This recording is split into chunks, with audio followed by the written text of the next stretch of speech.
Assalamualaikum warahmatullahi wabarakatuh. Selamat pagi Anda semua. Pelajaran terakhir kita yaitu kelas 12 ya. Berkemungkinan nanti di April kita udah ujian. Soal udah Bapak buatkan juga untuk pilihan ganda ya. Nah, pada pagi hari ini, pagi menjelang siang, Bapak akan menjelaskan sana sini belum? Itu kena kipas. Menjelaskan sejarah kelas 12 yaitu modul 9 modul 14. Modul 14C yaitu sejarah dan pengaruh organisasi regional terhadap bangsa Indonesia. Ada beberapa organisasi yang tadi udah Bapak suruh sampaikan. Coba bacakan yang satu, yang SETO. Yang SETO adalah organisasi internasional untuk pertahanan kolektif yang ditandatangani 8 September 1954. Oke, berarti yang SETO ini adalah organisasi yang sifatnya untuk kolektif. Artinya kolektif ini Pak, kita berbicara tentang kolektif. Apa gunanya oleh masyarakat Indonesia kolektif waktu itu? Kolektif itu paham nggak maksudnya? Kolektif itu adalah sebuah organisasi nanti yang mampu membantu kita dari Indonesia berurusan dengan luar negeri. Di situ, ya. Kemudian CENTO. Oleh sebuah fakta pertahanan yang terbentuk pada masa peperangan dingin, tepatnya pada tahun 1955. Untuk perang dingin ini adalah sebuah misi bahwasanya CENTO ini sebagai penengah daripada pemeriksaan perang dingin. Nah, perang dingin ini di mana aja terjadi selain Indonesia? Cuma Indonesia tidak sampai pecah belah ya. Indonesia tidak sampai pecah belah. Yang pecah belah itu adalah Vietnam. Habis itu Korea kan terpisah tuh. Korea Utara dan Korea Selatan. Apalagi yang terpisah gara-gara perang dingin? Uni Soviet. Apalagi? Yang jelas intinya adalah yang paling viral sekali itu perang dingin itu pecah Vietnam. Vietnam itu pecah juga gara-gara perang dingin. Kemudian Korea Selatan dan Korea Utara. Karena Korea Selatan ini di bawah naungan Amerika, sedangkan Korea Utara di bawah Jerman dan Uni Soviet. Jadi masing-masing negara ini mereka menanamkan paham mereka. Contoh, Bapak nanamkan paham Bapak ke dia, ya, hidup tentang sistem pemimpin monarki misalnya. Kalau kamu Bapak ditanamkan oleh pemimpin yang lain bahwa hidup jadi pemimpin yang diktator. Jadi kalian pasti berbeda-beda nih. Yang satu lebih ke sosial, lebih ke temperamen, kemudian yang satunya lebih ke komunikasi. Nah, jadi antara kalian berdua itu Bapak pecahkan. Tapi memang tidak Bapak yang melakukan perlawanan itu contoh ya dari masing-masing negara tadi yang menjadi dalang daripada perang dingin itu. Ya, lanjut yang ANZUS. Yang ANZUS pada dasarnya 26 Januari 1919 Inggris membentuk koloni putih di Australia. Awalnya keamanan dan pertahanan negara yang untuk dijaga oleh pemerintah Inggris. Oke, dijaga oleh pemerintah Inggris, gunanya adalah untuk sebagai kalau untuk Indonesia adalah tujuan daripada orang Indonesia untuk sebagai jembatan. Kenapa Bapak bilang jembatan? Nah, inilah yang menjembatani nanti perjalanan Indonesia dengan dunia luar. Ya, makanya ada kuliahnya yang disebut dengan hubungan internasional, HI kata orang. Ya, bukan hukum Islam, tapi lebih ke hubungan internasional. Lanjut. SAP adalah sebuah asosiasi negara Asia Selatan yang terdiri dari 5 negara yang diusulkan oleh Zaur Rahman. Yang diusulkan oleh Zaur Rahman. Nah, ini beberapa organisasi yang disebutkan tadi itu semuanya adalah bertujuan untuk membantu Indonesia dalam proses dunia internasional. Oke, nih kita masuk kepada ANZUS sudah, APEC belum ya? APEC udah? Tujuan APEC. Udah. Nah, ini MMA udah ya? MMA adalah sejarah berdirinya ya yang disebut dengan Union, pengaruhnya terhadap bangsa Indonesia adalah setelah ditandatangani perjanjian Roma. Berdirinya Mei ini adalah menyelesaikan gerak kegiatan ekonomi. Jadi tujuannya adalah penyelesaian ekonomi Indonesia dengan ekonomi dunia luar biar nilai mata uang kita itu tidak terlalu rendah. Ya, ini untuk putaran. Kemudian kita masuk kepada nih struktur organisasi AAC. Ini struktur organisasinya, beberapa dewan negeri. Cuman ini tidak Bapak masukkan dalam ujian. Yang Bapak masukkan dalam ujian, ini akta juga tidak masukkan, tapi Bapak jelaskan sedikit sejarah berdirinya akta adalah pengaruh terhadap bangsa Indonesia.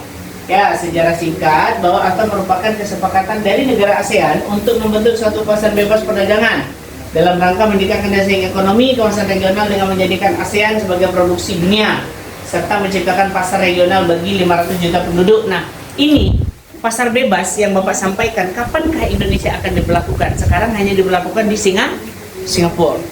Diberlakukan di Indonesia sekarang hanya di Batam. Betul nggak? Karena barang-barang dari luar kan bebas masuk Batam. Tapi keluar dari Batam sudah bayar pajak.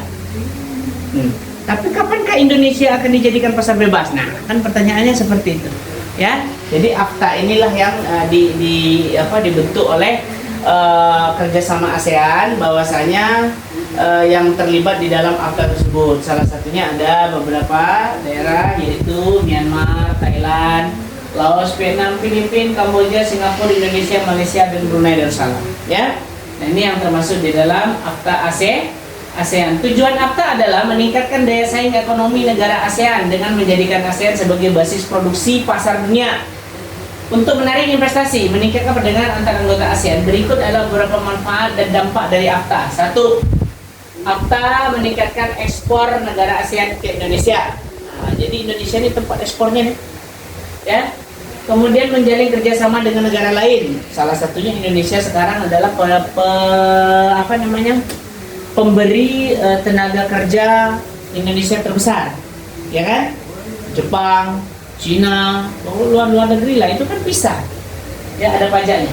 Memperkenalkan atau memasarkan produk Indonesia kepada negara lain. Nah, kalau rasanya produk Indonesia sekarang yang paling viral dan terkenal itu apa? Indomie. Selain Indomie? Surya. Pokoknya yang kelas-kelas itu ya. Kalau untuk olahraga sekarang yang terkenal itu ada sepatu futsal terbaru Ortus. Ortusek kan sekarang sudah mendunia. Produk lokal yang kelasnya sudah tidak kaleng-kaleng. Kalau dulu sebenarnya gini. Dulu barang-barang Indonesia itu juga bagus-bagus, tapi orang-orang Indonesia lebih cinta dengan produk luar negeri. Dan setelah itu Indonesia itu memang dulu tidak menjaga kualitas hasil produksi. Mereka mencari keuntungan yang besar tanpa memperhatikan kualitas. Sedangkan negara lain keuntungan itu kecil, tetapi putaran barangnya besar. Nah, itu yang dipikirkan, ya. Sama lah dengan ini, menjual nasi padang misalnya kan, serba 15.000, Bapak jual serba 12.000. Dia lebih kaya duluan dari Bapak. Kenapa? Kalau Bapak 12.000 tadi itu biasa-biasa aja, dia 15.000 udah full service. Ya kan, makanannya lengkap. Nah, itulah bahasanya. Ya, jadi kita menjaga kualitas. Kalau selain itu ada standar operasional dan pelayanan. NAFTA. Nah, sejarah NAFTA adalah pengaruh terhadap bangsa Indonesia, yaitu bebas perdagangan secara dunia. Kanada, Amerika, kemudian Meksiko, ya. Nah, yang menjadi anggota-anggotanya pada waktu itu. Tapi sampai sekarang Indonesia tidak bisa masuk ke kancah Eropa sana. Masuk pun ke kancah Eropa paling hanya beberapa saat saja. Betul nggak? Nah, itu kelemahan kita. Ya. Tujuan NAFTA adalah mengatur impor produksi sesama anggota, meningkatkan kegiatan ekonomi. Nah, jadi dia dijalinnya beberapa kerjasama beberapa negara. Nanti negara-negara ini yang saling support. Kalau karetnya dari Indonesia, berarti pengolahannya di Kanada. Nanti dari Kanada diekspor ke Amerika diekspor lagi ke Indonesia. Kayak gitu putarannya, kerjasamanya, ya. Nah, sekarang yang banyak di Batam menjadi pasar bebas produk lokal. Produk Malaysia serba 10.000, 7.500, serba 8.000. Itu kan barang-barang Malaysia semua itu. Hasil produksi Malaysia. Jadi kita yang menikmati, mereka yang ini kan kita yang membeli di sini. Padahal piring yang kita beli itu memang bagus awalnya, tapi setelah itu kan gampang terkopek kan. Nah, itu yang bahaya, ya. CAPTA ini sama. Nah, ini merupakan organisasi internasional yang sangat bermanfaat untuk Indonesia. Yang terakhir ada ASEAN, yaitu Association of Asian Nations. Nah, artinya ini adalah gabungan dari beberapa negara Asia yang betul-betul, ya, negara Asia Tenggara yang betul-betul menjalin hubungan kerjasama. Makanya kalau kita melihat Asian Games, ya kan, nah itu dia SEA Games. Nah, itu negara-negara yang memang terlibat di dalam kerjasama negara tersebut. Ini ASEAN yang terakhir, ya. Nah, kemudian ASEAN, nih, 5 negara pemrakarsa daripada menggabungkan ASEAN, yaitu pertama Brunei resmi menjadi anggota, kemudian Vietnam, Laos, Kamboja. Nah, sekarang yang agak redup kita Indonesia, ASEAN-nya apa? Negaranya agak redup. Kamboja. Ya, Myanmar, karena lagi perang. Myanmar perang terus. Ya kan? Kalau Kamboja biasa-biasa saja. Vietnam apalagi? Vietnam Nguyen, Ong Nan Trong gitu kan. Kalau kampungnya sini Swadikap. Apa Swadikap? Thailand. Nih. Nah, OKI adalah organisasi kerjasama Islam. Kalau Bapak balikkan daerah kelahiran Bapak, OKI ini adalah organ Komering Ilir di Palembang. Nah, ini yang kita lihat adalah kerjasama Islam. Nah, ini setelah ASEAN dibentuk, ya, banyak organisasi-organisasi yang harus kita pahami di dalam tubuh ASEAN. Oke, silahkan kalian kerjakan yang ini. Nah, kita kerjaan latihan terakhir kayak 1, 2, 3, 4. Ya, 4 soal aja. 1. Ini soal pertama sampai D.